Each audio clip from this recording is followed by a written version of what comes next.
So in an earlier post, I talked about the small truth about SWOT. A reminder, SWOT, that stands for strengths, weaknesses, opportunities, and threats. It's one of the most common tools used in strategy development. So now let's talk about the really big truth about SWOT. The order is wrong. What? Blasphemous, I know. But really, hear me out. Let's look at these things a little bit differently. The S&W, strengths and weaknesses, that describes your internal capabilities. It's internally facing.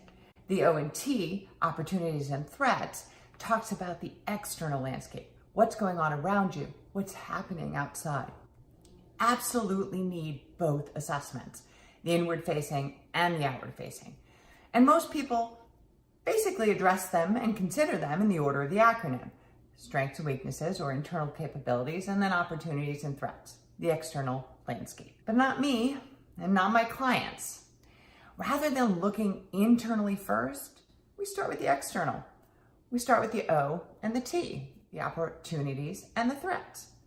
Why?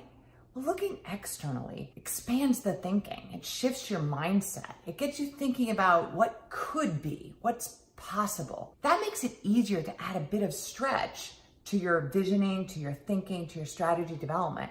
It also allows us to anticipate better things that might happen, could happen, we may encounter, or could present themselves as really interesting ideas or opportunities along the way to the destination, things that are happening or potentially possible in the future.